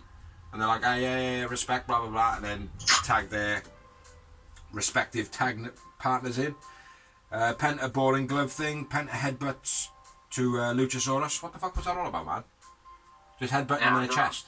I didn't get that. Headbutting him in the chest, and then Lucha just slams him with a chop, takes him out, which was pretty good, and that was probably one of the things you mentioned about Luchasaurus being a bit on point. There's all-round kicks, and everybody does a kick. Here's a kick for you, here's a kick for you, here's a kick for you, and here's a kick for you, and they're all laying on the floor.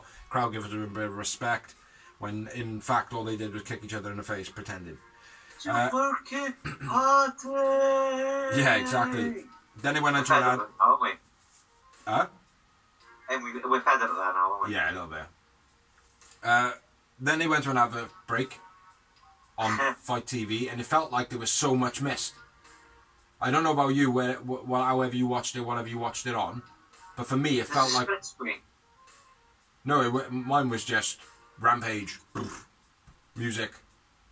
But it felt like I missed loads in the break. Like, I don't know, I probably didn't, but it felt like I did. They didn't recap anything, they didn't go, in the break. But like, it certainly wasn't what it was when it went to break. They were like on the outside and all sorts of shit, and it's like, I feel like I've missed something. Like, you know what I mean? But regardless, go on. No, I've just laughed, bro. How can I go on? I don't know. I thought you were going to say something.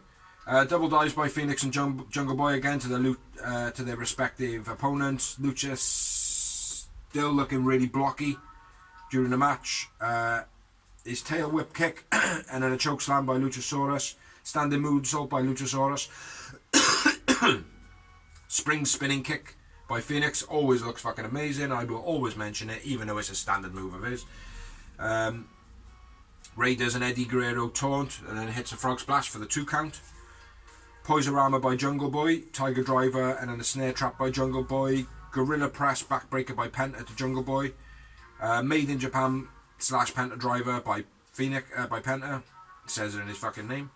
Phoenix walks ropes to attack Jungle Boy from doing the flip. That was quite cool. And then he hits a Super Hurricanrana to the outside. And Jungle Boy basically lands on 3 or 4 of them. Marco Stunt was the one that took the brunt of the kick, basically. Canadian Destroyer on the apron by Penta. Canadian to Luchasaurus, and he just gets straight back up, which was pretty cool, but then fell very flat, the fact that then he was just super kick, super kick, super kick, super kick, super kick. Yeah.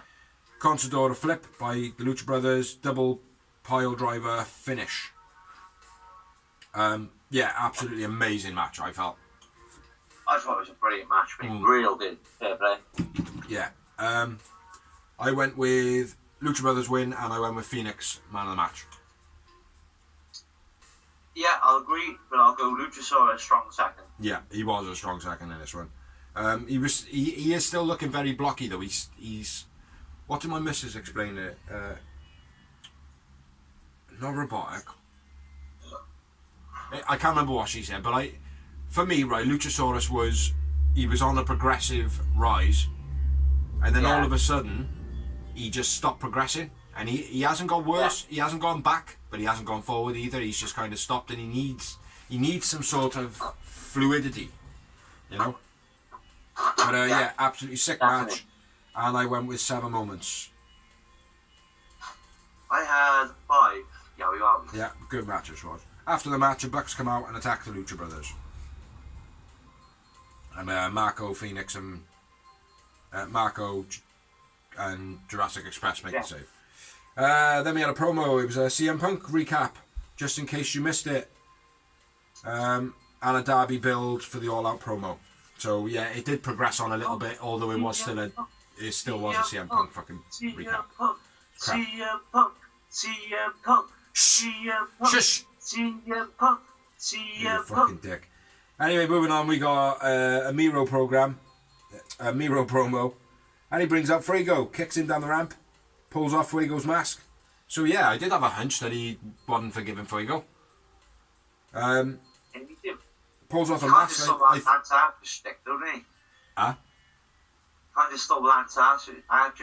Yeah, a little bit. Fucking hell, you like the word shtick now, don't you? That's what I do, because there's a lot of shtick going on. There's a lot of shtick going on. Fuck sticks. Yeah, I was very surprised that he pulled the mask off. He did it so quickly. Yeah. I ain't forgiving him before I show everybody who it is. Poosh, good done, like. It was like, fucking hell. Yeah, and then Eddie comes out, has a mic, basically goes to talk, and he's like, fuck that shit, rushes the ring. It's Miro with some chops and then an exploder. Should be a good match between them two. Yeah. I think it'll be a nice evenly match. Then we had the next matchup, match number 2, which was Take On E, who is by far one of the best female wrestlers they have, one of the best wrestlers they have, versus the Bunny. Yeah, NXT days, bro. Yeah, I should go back and watch some of it, like, but Bunny rushes Tay early on, terrible elbow by Bunny in the corner. She actually completely misses her, and you can see it predominantly. Bunny dominates most of the match then though, but there wasn't anything spectacular happening. Tay hits the arm drags, and then a tilter face breaker, I'm going to call it, the tilter face breaker, which a couple of times she has done, her knee is buckled, so I hope she doesn't damage herself. And then she hits the backpack boss man, which that's what I'm going to call that from now on as well. Multi-pump kicks in the corner by Tay Conti. Ford then comes out, causing a distraction. Blade loads up Bunny with a knuckle duster. She slams Tay Conti in the face for the finish, and then Ford and Bunny join forces. Ford looks completely out of sorts. I was so impressed with the way Tay sold being knocked out. Yeah. She looked legit like I just been clocked. Mm-hmm. By a dude with brass necks, not by Bunny. Like she looked like she'd been clocked by like the Big Show with brass necks. Like Bit of credit to Ali as well though, the way she did it, where it was just a nice close to the body fucking uppercut. Do you know what I mean? Like, it's nice, really done well. Like, yeah, Ford joins Bunny, and I genuinely felt like Penelope Ford doesn't know what the fuck she's supposed to be doing. she feels like she's in WWE. Fuck Vince. Fuck Vince. I don't know what. It feels like she really doesn't. She's like, they've told me this, they've told me that, and it's not happening. Yeah. So what am I doing here? Yeah. That's what I mean? I liked it to start off, but as soon as Kip Sabian come into the picture, it did go a bit shitty then, like, do you know what I mean? Like, but she honestly, like, when Bunny was like hopping around the ring, she was trying to copy her, but then she wasn't copying her. And then she copied it again, and then she wasn't copying her. Like, she didn't know what to do, like, so, yeah, a bit weird. Then we had a promo, all-out matches, dynamite matches, which we know because Dodge has already run through them earlier on. Then we had another promo, and it was Brandon Omega, Mark Henry, Kaz and Christian. Don Callis basically calls Brandon Cutler the most useless piece of pig shit or whatever he calls him. Omega says that they can't lose, blah blah blah.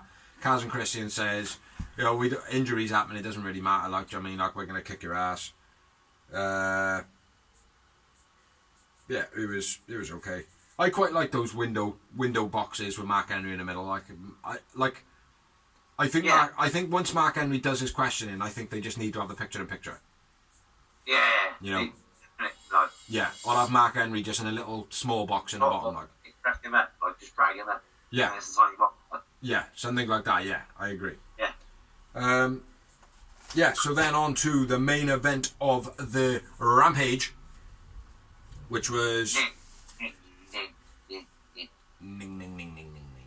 Which was Omega and Brandon Cutler versus Christian Cage and Frankie Kazarian, who overall generally is my favourite wrestler. Always love Frankie Kazarian. Dark match. Yeah, it is a dark match. This match was a farce. It was purely for the entertainment. There was no need. Omega is a good wrestler, right? But then there is also this wizardry, fucking farcical world that he lives in. Like, do you know what I mean? Like, it's like it's becoming a bit too theatrical from Kenny Omega all the time. Do you know what I mean? Like, it's like we all knew this was going to be Brandon Cutler getting thrown under the bus. We all knew it. Like, he was going to get a beat down of his life, and he did pretty much. Like, do you know what I mean? So I'll have a quick run through it. My first note: Nakazawa grabbing the leg of Kazarian. Wasn't too happy with that. Omega running from Cage pretty much all the way through the match. Cutler punched square in the face by Christian when he makes a tag. Naka hits Kaz with the laptop. Nakazawa gets thrown into the guardrail by Christian. Omega clotheslined by Kaz on the outside. Omega face dump, which is a new thing that he's doing when he grabs her head and slam dunks it like a basketball shot. Cutler dancing elbow drops. Very good. I like that. He can keep doing that whenever he wants. Yeah. Doing the all, oh, and dropping and all that, and then doing the Michael Jackson spin and doing it. Very cool. Omega running from the tag, leaving Brandon Cutler there on his own. At this point, Christian is unzipping Brandon Cutler's top, hits him with the chops, and then zips him back up again, which was very funny. 10 punches to Omega and Cutler after Omega comes back into the ring and tries to slide Christian into the one-winged angel. Reverse DDT avoided by... the reverse DDT avoiding Brandon Cutler to Omega as Cutler's coming at Christian. Omega pulls Cage onto the post by his nuts, which look quite stiff. V-trigger to Cutler after Christian moves out the way. Omega runs away once again. Christian hits Cutler with the spears, and then the unprettier fuck Vince to Cutler to finish the match. Christian, Cage and Kaz win. I went with Brandon Cutler man of the match, and I had just the one moment. Yeah, I wouldn't even give it a moment, like I said, mate, because I felt like this was a dark elevation match for me. Yeah. It should be the main event of a dark or an elevation. The memorable moment for me, mate, was Brandon Cutler with the do you know what I mean? It was quite funny. So yeah, but it was an entertaining match, but it certainly wasn't a wrestling match. It wasn't like it wasn't something you expect to be on there, up and coming, supposed to be this amazing show. Yeah, you know, but certainly you had entertaining. CM Punk, and you've told it about a million times on it. Yeah, exactly. It was on there. Doesn't mean that Brandon Cutler is going to cut the main event. Exactly. So yeah, that's everything on Rampage. And so, moving on to the news. The news? Is it possibly news coming from us? No. Rumours. No. Maybe rumours. So I have got quite a few pieces of rumour. How many did you say you have? 3 or 4? 5? Yeah, off the top of my bat, I'm gonna shoot mine because they're off the top of my head. Okay? Alright, go ahead. You might be able to elaborate on it. I might. Buddy Lee and Braun Strowman have been chased hard by Impact. Buddy Murphy. That's the one. Sorry, just checking, because at the moment there's a lot of names in wrestling that are like very similar to it, other people's. As we've seen with all the cages and rages and bages and phages and sages. Former fuck Vince Talent, Buddy Murphy and Braun Strowman will be high on the Impact's list. Yeah. Apparently, they've already been signed, and Braun Strowman is, or whatever you want to call it now, sees a new name, and he's like, I'm willing to make an impact with pretty much. Yeah. Kind of confirms it. He's going. And then next part is, leading on to this, is Bray Wyatt, Impact, apparently chasing really hard. Yeah. They're willing to break the bank for him, apparently. I don't know about that. I've not heard anything about that, but there is another little bit on the Braun Strowman bit. Scott D'Amore tweeted out something to do with Braun for Glory. Yeah. Which, you know, I don't care where he goes. Just not AEW at the moment. I think Impact would be perfect for him. I think he would, because he needs to. For Impact as well. He needs to earn his stripes still, like. What was this? And I also think Impact are lacking names. Yeah, they do need something, like, yeah, absolutely. I don't think I've got anything else on Bray Wyatt. So, what's your next bit? Apparently, Impact are chasing Bray Wyatt hardcore. They're willing to. Oh, is that what your second bit was? Yeah, that's what I mean. My second bit was like, yeah. Apparently, Impact are going hard for Bray. Like, they're willing to. Well, willing to, like, normally they're like that. This is the money we've got, and we're not gonna. That's what we're not spending anymore. Yeah. Well, if they can get if they can get Ginger Lad there as well, I forgot to Rowan. Yeah. If they could get him there as well, then they could have something good on their hands, like. And Bo Dallas. I like Rowan, but he never did anything to me. No, but if he could get Bo Dallas as well, or even if it was just Bray Wyatt, Bo Dallas, and I forget his name, Mike Rotunda. Yeah. That could be good, like the Wyndham faction. You know what Mike Rotunda is? IRS, isn't it? Is it IRS? Yeah. Dad. Yeah, I know. Was he IRS though, yeah? Yeah. Yeah. Yeah, Bray Wyatt and Bo Dallas' dad, isn't it? Yeah. Yeah. Yeah, got any more bits of news? There was something to do with the women, though. There was something big with the women. Charlotte, you might have it. Go on, Sasha Banks. I'll remember. Sasha Banks injured? No. No, that's the only women's I know. My bits of news. WWE have said that they're no longer hiring indie wrestlers. AEW are quite welcome to all of the indies, all to themselves. Yeah. So, just goes to show that WWE, fuck Vince, is not a wrestling company. Fuck Vince. It's not a wrestling company.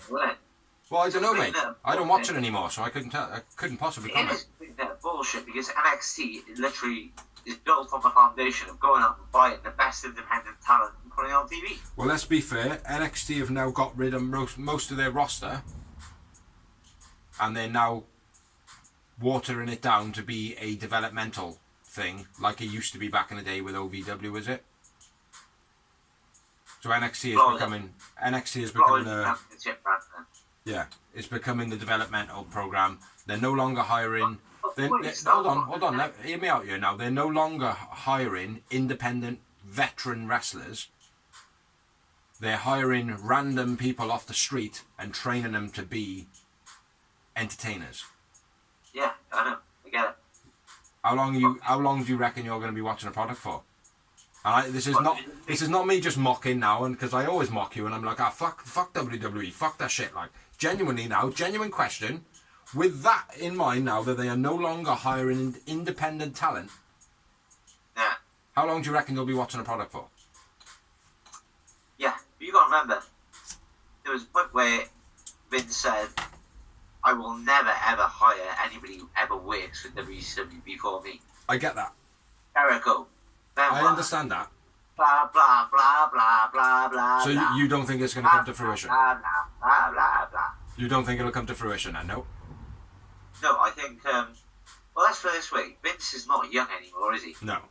Like, he's not going to live for another 30 years, so yeah, Vince, I agree with what I think Vince is saying it, yeah. But as a company, it's not going to happen. No, I Vince changed his mind as soon as the money starts going downhill again. Yeah. I hope that they keep losing fans, because they're losing fans day by day at the moment. Like, and I gotta be fair, some of the business decisions they have made have been fucking stupid. And let's put it this way, bro. You know me. I'm still a hardcore WWE fan. The only thing that I actually put my time and effort to is Raw. And do you know why I do it on? Because it's Monday. Yeah. Tuesday. There's nothing else on. There's no other wrestling. Like, it's the very first thing of the week. There are other things on TV though, you know. Huh? There are other things on TV on Mondays, you know. Yeah, I know, but AJ Styles, you know, Randy Orton. Well, you know, hopefully, mate. Hopefully, they'll see the philosophy that WWE has got, and they go, well, if they're not going to bring, if they're not going to bring wrestlers in, they're not going to bring real wrestlers in, then we're going to go elsewhere where there are real wrestlers and people with passion and people want to be there in AEW. So, fingers crossed. Next bit of news. Do you remember when TNA was hot on fire and you were like, I'm done watching WWE? I was too. Yeah. And we had Sky Sports. We had it for free, like, well, we didn't have it, we were paying for it, but we had it. Yeah. Except, I didn't watch it. No, I know. It got that bad, I didn't watch it. It's that bad again, mate. It's that bad again. In not just my opinion, in the general consensus of the people online. Like I said, bro, you know me, how hardcore I am. Other than Raw, I don't bother. Yeah. Like, it's just. Well, I'll be fair. I'll be fair to say to you, well done, mate. Right? I don't know what else you're filling your time up with, right? But it was only about 2 months ago that you were like, no, I watch them religiously. NXT, blah, blah, blah, blah. But we'll get to some more news now. It was, mate. It was only like 2 months ago. You're watching them all. Next bit of news: Gangrel was due to appear on AEW. Yeah, I read that. Yeah, but his entrance fucked it up. Yeah, basically. So yeah, that's been trending quite a bit online. Terry Funk, International Pro Wrestling Hall of Fame induction. He has to have the ring sent to his house because he couldn't appear in person because obviously health issues and all that. So yeah, nice that he's been recognised. Adam Cole removes his link to the WWE shop on his Twitter page and cancels his scheduled Twitch stream. Yeah. Which he's only cancelled the Twitch stream for 1 day, so there's no thing that he's cancelled what WWE say. You can't have third party whatevers. So speculation is he's on his way to AEW. Speculation is always like that, though, and it always will be when his contract comes to an end. Yeah. He's a rep. The Iconics renamed as the Inspiration of the Indies. Yep. The Inspiration of the Indies, though. Yeah. Have they ever been on the Indies? No. Well, they did in Australia. They did in Australia. Did they? Yeah. Well, how else did you think they got recognised, bro? No, I don't know, mate, because like it's WWE, innit? Do you know what I mean? Yeah, no, they did do the Indies. They could have been fucking. They could have been beauticians. The Indies.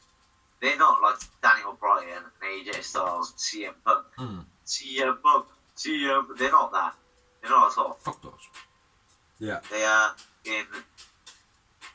basically made, WWE made them, that's to be fair. Well, this is what I mean, like, do you know what I mean? They did come in here pretty hot, though. Dark to be filmed from now on, whether this is Dark and Elevation, to be filmed in the old Impact Zone in Orlando, Florida. Nice. And it's going to be open to the public, like it was. Should be free on TV anyway. Well, it's free on YouTube, so why not? Yeah, exactly. You know, and it'll pull in new eyes, hopefully. I quite like that. Bryan Danielson apparently to debut at All Out. Contract already supposed to be signed. Yeah. The rumour was that he was going to be debuting on the 22nd of September at a Dynamite show, but because COVID is getting quite bad again in America, they're pushing it forward. They're pushing it forward, hoping that they'll get him there before any kind of lockdown happens again, which is probably going to happen. To extend on that, the only reason he signed with them is apparently for, obviously, more money. Yeah. Extra time off. And being allowed to work the Indies. More money, better schedule. Not more money, similar money. It's similar money what he was on. Easier schedule. Free to wrestle any other places that he wants. obviously that's going to have stipulations on it, and also he wanted a lot of his own creative freedom, which they were like, fucking, yeah, that's what we do over here. Come, crack on now. So yeah, that's... what he's doing, and like, he created this character, didn't he? So, it wasn't Vince. Vince didn't come up with yes. No, exactly. That was the crowd, wasn't it? It was the fans, like. Yeah. Yeah, I really hope he comes over. Oh, mate, I would love it. I there think would be some... Go on. Between him and Bray Wyatt, that could literally kill Raw or SmackDown off. Mm-hmm. If they, I mean, not Raw, because they've still got AJ Styles and Randy Orton. Not for long, hopefully. Not for long. Mate, to have AJ Styles in a ring, right, in an AEW ring, that's it. I could die a happy man. Yeah. Yeah. Bobby Roode as well. Bobby Roode as well. Bring Bobby Roode with you. Bobby Roode's coming anyway, mate. Right, next bit of news. Jim Cornette is a big twatty troll. Says that CM Punk is the first star that AEW has ever had. Agree or disagree? I actually listened to it. Agree or disagree? Don't yes, you dare say the wrong answer here, Doz. We're on an AEW blog here now, bro. Listen to me. It's all good, peeps. It's all good. We'll get the right answer out of him now. Listen to me. Shoot. Everything Jim Cornette said, I've listened to it, was right. He praised AEW. Have you listened to it? No, I've read the manuscript to it. Okay, well, he praised AEW big time. Yeah, because of CM Punk. No, not because of CM Punk. It was because of CM Punk. He basically focused it all around CM Punk. If it wasn't for CM Punk being there, the real actual star, then the production wouldn't have been what it is, and blah blah blah blah. He didn't say all that stuff, but if you look between the lines, that's exactly what he did.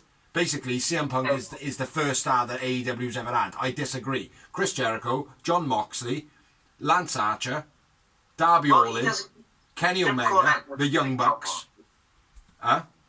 Jim Cornette is Christian. never rated Jon Moxley. But Jericho, you can't deny it. Christian, mate. Why didn't he big up? Where was the big up for Christian? Do you know what I mean? Like, for him to turn around and say CM Punk is the first big name that they've got is fucking bullshit. Did he actually say that? Yeah. He basically said that CM Punk is the first star that AEW had, or has. Yeah, but no, you're taking that out of context. I might be. Enlighten me. CM Punk is the biggest star they've got, which had a choice. I don't know. I didn't see that bit. Think about it. 7 years in the game, out of the game. Vince would have paid CM Punk whatever he wanted. He paid CM Punk whatever he wanted for that. Christian, same thing. But why not the big up to Christian? Christian would not. He wouldn't. That's why Christian left, because he's already got Edge. And Edge, in his mind, is the Shawn Michaels. I get that. Like, but still, it's just it just pissed me off, mate.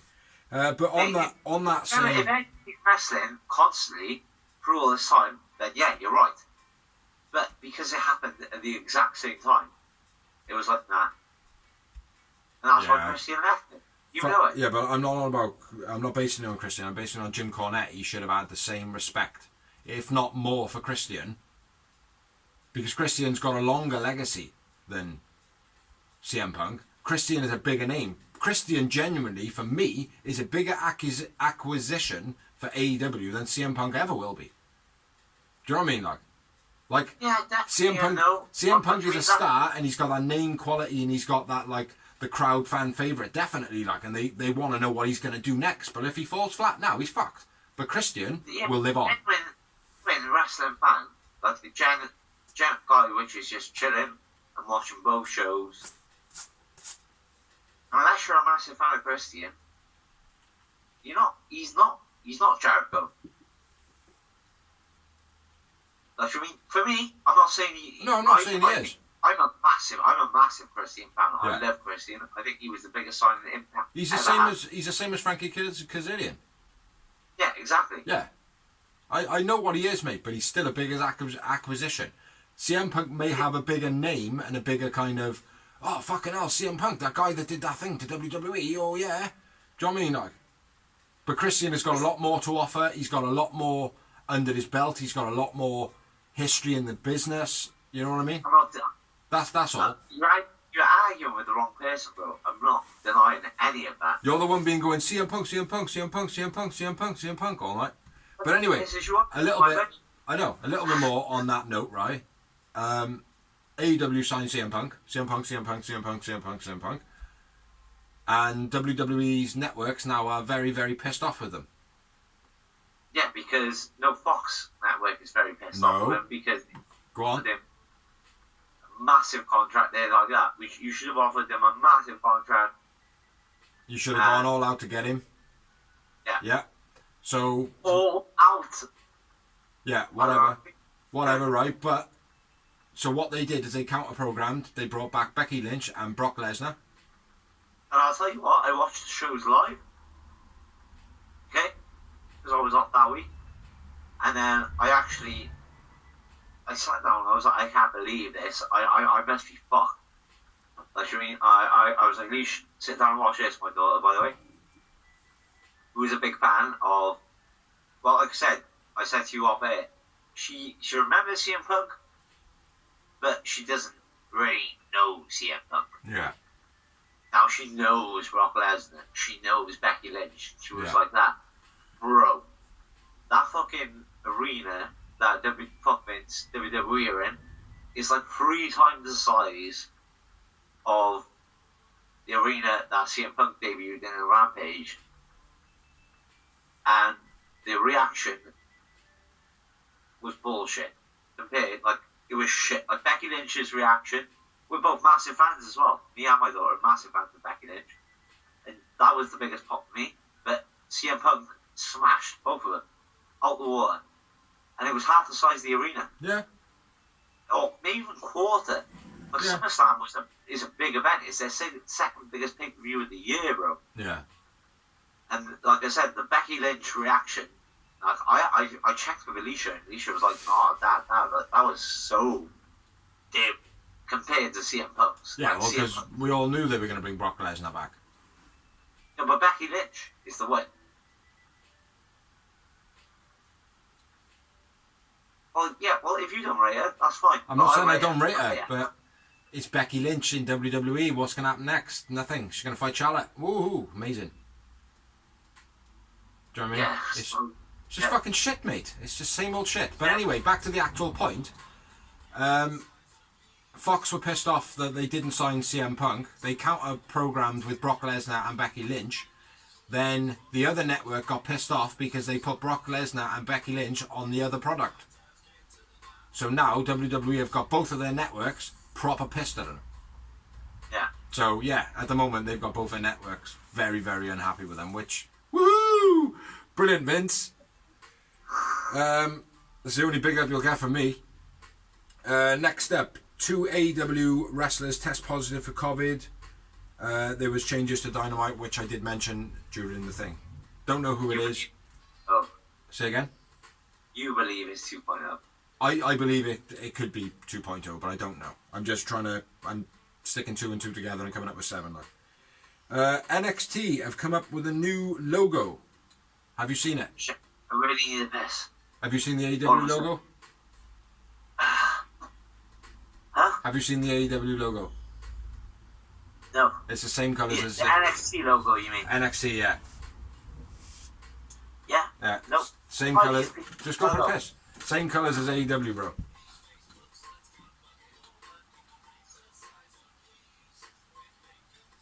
I got one more bit of news, which is the WWE put in a trade for the AWA, which can't actually off the top of my head now remember who was the ones that founded it, but yeah, they're trademarking it basically for toys, games, products, blah blah blah blah, etc., etc. And that's all I've generally got for the news. I don't think I've got any more elsewhere. No, I do not. So that is everything that I've got. I don't know if Dorsey will have anything now when he comes back, but I will do the finish up to the video. So thank you everybody who watches, thank you everybody who shares, thank you everybody who likes, thank you everybody who allows us to share on their pages, thank you everybody who comments. please, anybody that has got anything to say that we can improve, or maybe they just want to abuse us, send us a message. We will try and genuinely get back to you, whether that be on the Facebook page, on the YouTube channel, whether that be on Twitter, you know. Or just in the public toilet. Yeah, whatever. Just pop my cock out if you recognise me. Yeah. Dorsey, what's that? And big up as well to, I could be wrong on this, but big up to Kai Sambrook, who is doing Pro Wrestling Carnage, I think it's called. Yeah. Which is down in Pencoed. Yeah. I think it is. So yeah, big up to you lads for down there, like. Support it. Yeah. So Well. I don't know why when you mentioned about cocks in public and stuff, I think it was just because of when we used to go to the Celtic wrestling and stuff like that, like, you know, everything was a bit in a leisure centre, wasn't it? Like, it was wicked, awesome days. But yeah, thank you everybody who does help. We have got 2 shows now that we do. I know we haven't got a great amount of viewers, but, you know, over time maybe that might change. It's been 2 years now, maybe it won't. We don't care. We do it. We enjoy it. It's good fun. But we've got another show called The Greenhouse. We've got other shows called Merchandise Memoirs, which Dorsey primarily has done. They're very cool, actually, like all little memories from all the stuff that he's got over the past. When's the next lot coming, bro? I'm actually going to start thinking about this week, start writing down. Well, I've got to go through the channel and have a look what I've already done. Yeah. But I picked up some new stuff. Well, not new stuff, it's old, obviously, but I found a few old stuff. Couple of gems. Series 2 is probably going to be looking at October. Yeah. Probably. So there you are. You're in the year. Yeah, a couple of other videos we got on there. But yeah, thank you everybody who watches, and we will be back. Dorsey will be back on probably Wednesday or Thursday with a Greenhouse episode, which he's now got the opening video to go with his as well, just like mine was absolutely fucking dreadful. But yeah, so catch Dorsey and then catch me and Dorsey again probably round about this time next week. Probably, yeah. So, peace out. I've been awesome. I mean, phenomenal. Well, I'm not at the end. Enjoying for the fucking piss. Taking a piss, man. Nah, but yeah. So check out everything we do. If you don't like it, as CM Punk said in the video after Rampage, shut your fucking mouth. Peace. CM Punk. CM Punk. Fuck off, will you?